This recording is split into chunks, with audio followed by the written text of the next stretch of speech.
Obviously, a former Cy Young Award winner, great talent, but these are some pretty heavy allegations. I'm not quite sure what his defense is at this point, but it's not looking great for Bauer.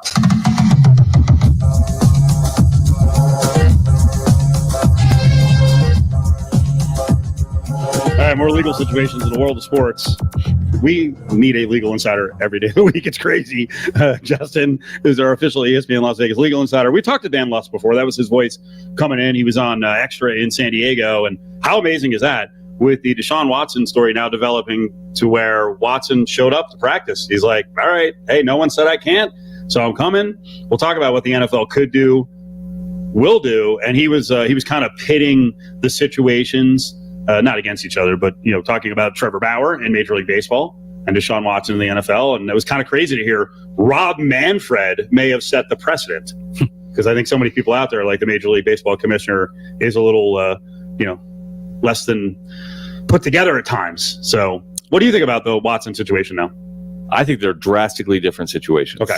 I do. I mean, the allegation in Trevor Bauer is physical abuse and sexual assault in a serious bodily harm fashion. Forced sex, violent sex, unconsented to sex. The allegations that have been levied against Watson are not,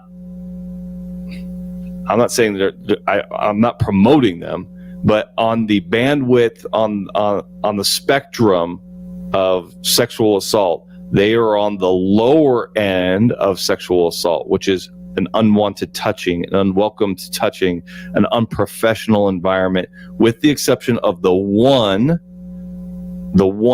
complaint in which the victim alleges that Watson guided her towards oral sex and that it was unwelcomed. I don't know the particulars of that, but here's the deal. The NFL has been clearly in communication with the Houston police. The Houston police have clearly been hesitant to make any charges against Watson based on how this has come to them in the first place, which is it went into civil court first. They filed the complaint first. They said that they were cooperating with the police before they ever contacted the police, and that was clearly off-putting to the Houston Police Department. And the investigation has been going on for we've been talking about it for 3 months now, and no charges have been filed. And so, do I think the NFL is safe in what they're doing as compared to what the MLB is doing with Bauer? I do, because I believe that Houston police is probably tipping them off that they don't see anything worthy of charges. So while there may be some civil liability, maybe, I think what they're facing is we don't see this as criminal, and then there's not going to be any criminal charges. Were you surprised that Watson's attorney said they're willing to settle with the accusers, but it won't be confidential? What's that move? So I think that the context of that is being sort of run with, like if the question is, hey, would you be willing to settle? Be like, hey, we might be willing to settle, but we're not going to do it behind closed doors. We might be willing to settle. Right. Which is much different than like an affirmative statement. Let's settle. We're ready to settle. He's not negotiating in the press. That's not what that comment is, right? I don't take it that way. The headlines read differently to me than what I believe the intent of those remarks were, which is to say that if this thing does settle, if we are able to resolve this, because you're never going to say no. I'm never going to say no.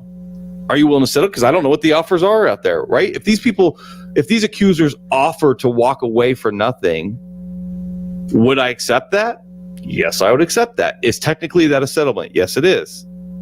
Because I'm not making a claim against them for attorney's fees or costs for their frivolous lawsuit. It would be an agreed upon resolution.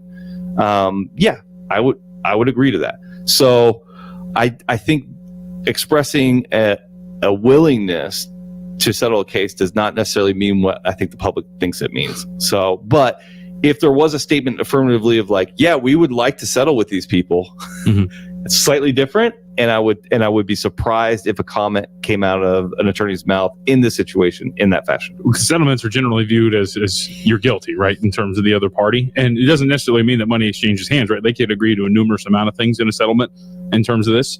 So the non-confidential part is that Watson's just being like, we want to be upfront with this. We want to show the public, like, yeah, sure, we're willing to settle, but if it's X, Y, and Z, you get to see this because my client, we don't feel that he is guilty in these situations. Right. We want you to see that there is no admission of fault, that maybe even actually in the other direction, that there could be an admission the other way, which is to say, how could I see a settlement coming down here based on my experience? Something along the lines of, while I believe that the actions were unwanted, I never vocalized that to Mr. Watson.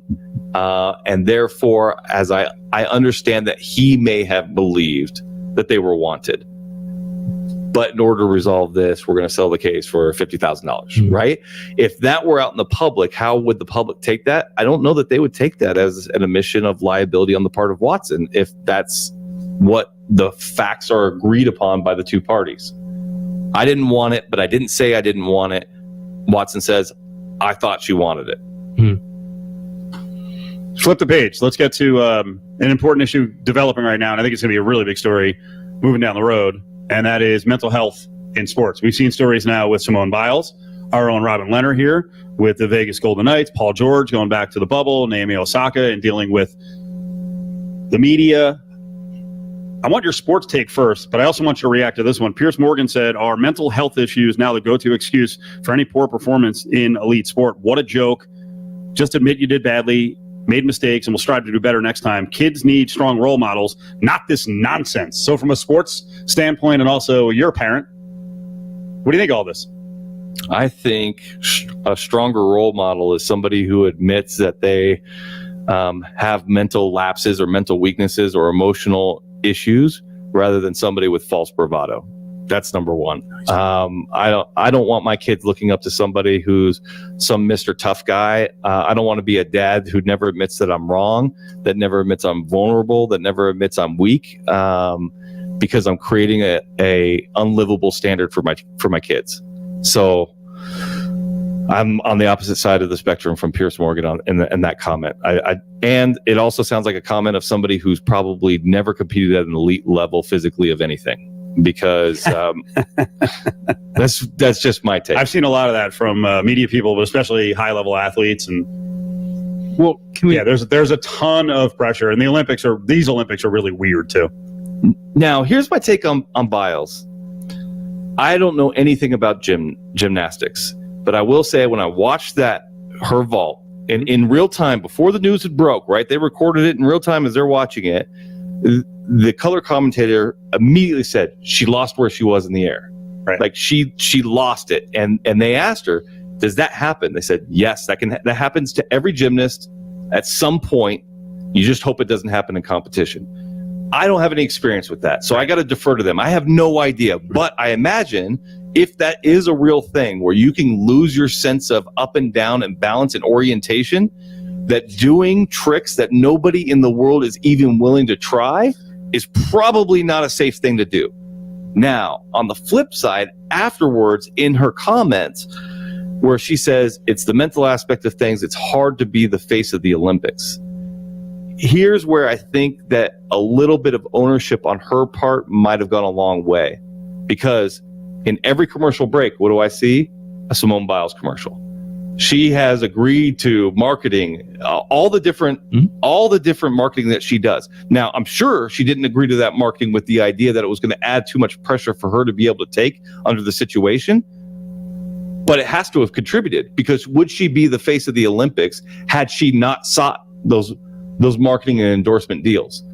I don't know. Who would they have gone to? Would have been somebody else. So I do feel like in those comments, maybe maybe she would have gotten everybody else who isn't as easy to convince as me.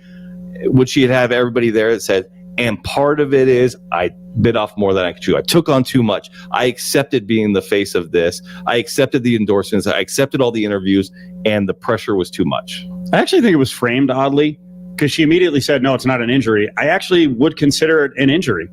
Like, to lose spatial awareness, I actually think is a physical and mental issue. And she immediately talked about, getting her mind right. And then it was mental health. And I think people are missing that there actually is an injury here. Let's build on this way, right? So you're seeing a lot of people like Pierce Morgan who are like, this is the new excuse.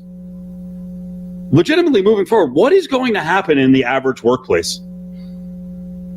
For what? For bosses, when employees are like, not feeling it today, I need a mental health day. I mean, I don't know. Many people can say, I've been diagnosed bipolar, I've been diagnosed with something, I take medication. Right. I think it's going to be really interesting moving forward, managing the workplace. And that's not only for management, but it's also for your coworkers who are like, wait, they're not here? Like, I don't know. I just wonder if someone can't work for like 2 months straight. Then what the hell do you do to remedy the situation? If they're like, mental health, sorry, can't do anything about it. I mean, I don't know how else to Thorny subject, but to frame this other than it's going to be a matter of the supply demand of workers who are like that or who are willing to, quote unquote, push through or not be like that, right? If I push through, I can't help it. Yeah, if I have to adapt to a workplace that has a lot of people in that space, then I've got to adapt. Frankly, if I don't have to adapt, if I've got plenty of good workers who are available to me all the time, who are available, and I don't have to give 2 months away out of the year of 12 months to get their mind right, I'm probably not going to change. That's just the fact of the matter, right? I want people who want to work. I'm going to ask people to work. I think the millennial generation, they are the backbone of the workforce right now. Okay. Right? They're the backbone of the workforce. Boomers were for a long time. There were 77 million boomers. There's 88 million millennials. They are the biggest generation we've ever had. Right. And I think that they have changed the workforce and the approach to work-life balance because collectively they have said, I don't want to just work, 60 hours a week, do the FaceTime, do the 8 a.m. to 6 p.m. and get the gold watch after 30 years. That's not the life I want to live. It's actually a good thing. And Yes, boomers and totally. Gen Xers like myself who are caught in between should actually embrace it and go, you know what? They're actually forcing some change that is more pro-labor. Totally. Yeah, but Instead of being like, these damn kids without even taking throwing me over. Maybe they're not. Without even taking a side on it. The bottom line is today, if I want to hire somebody, I, as a business owner, have to be cognizant of it because there's more like that than not. If I want to be a dinosaur and not be receptive to this kind of worker, I'm going to be out of luck. I'm going to have a bunch of terrible workers because the best workers want that. They want to be heard in that regard to work-life balance and purpose in their job. And so we try to embrace that. JVT's got to follow up on this because he wants to rep the millennials, or maybe he doesn't, but we'll have that on the way back. Call Battle.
No, Flower, you're traded. Well, how do you feel? Are you okay? I don't know. He hadn't spoken to anybody from Vegas. You're listening to Cofield and Company on ESPN Las Vegas.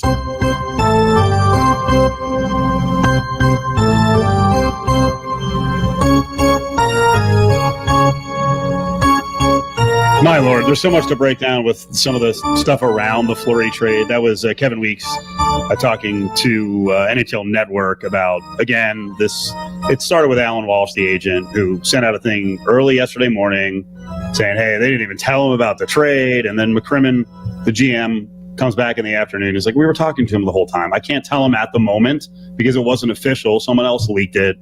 But that's the main narrative that's out there. Let's get to that in 2 minutes. John, I want your follow-up question on millennials and the workplace and mental health. Yeah, so I'm just wondering if we're talking about this in the aspect of mental health, which I believe is very important. As an employer, then, do you come back and go, okay, but now we're taking this out of sick leave. This is part of sick leave. This is an illness. This is an issue. That's fine. But this is part of your sick pay that you have that is allocated to you. So it depends on the state that you're in and what kind of ailment we're discussing. So as we were talking off air, I told you in California, they have a very broad definition of disability where things like alcoholism, drug abuse can be considered a disability. So somebody comes in and they're hammered and they, you can't just fire them in theory. It depends on the circumstances of the type of job. There's a lot of caveats.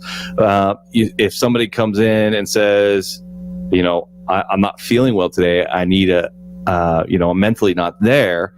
In California, what would that mean versus Nevada? In Nevada, I don't think you have to make that accommodation. I don't think that that's considered a recognized disability. To the extent that there is a recognized disability that is mentioned from the employee to the employer and a reasonable accommodation is requested, a reasonable accommodation must be made. So if the accommodation is, I want to use one of my sick days, I think that's reasonable and you would have to accommodate. If the accommodation is, listen, I have these issues from time to time. I can only work a 3-day work week. I'll work 12 hours, so I'll get in 36 hours instead of 40, but it's only going to be 3 days a week. I know you guys are open 5 days a week, but I'm only going to do 3. Probably unreasonable, and that accommodation doesn't have to be made. Rapid fire. I got 30 seconds for each. The hubbub around Fleury, the emotional part of it, the trade. Yeah, I'm disappointed to see him go, but I also always wanted to be a fan of an organization that wants to win and makes the hard decisions to win. And it sounds like that's a team I'm cheering for. And one more. Spencer was asking, how do you guys see this new mask mandate disrupting, or do you see the mask mandate disrupting any events at the Owl in the next couple of weeks? I don't see it disrupting anything. I mean, the only thing that it's indicative of me is that we're heading towards a very dangerous ground of more restrictions. And if you don't get vaccinated for your own purposes, please do it to save the economy. All right. 570-9000 is the number. 570-9000. It's BattleBorn Injury Lawyers. All right. On the way back, we're going to continue our countdown, our Cofield and Company power rankings around the National Football League. We've done number 32. We've done number 31. Number 30 is on the way. The staff was not super high on the Jacksonville Jaguars. We'll see if one of the guys on the ground, actually the sideline reporter for the Jags, Rick Ballou in Jacksonville, is a little more bullish on those Jags. Stay up to date with the never-ending breaking news in the sports world on Greeny, featuring Mike Greenberg, weekday mornings at 10 on ESPN Las Vegas, KWWN AM Las Vegas.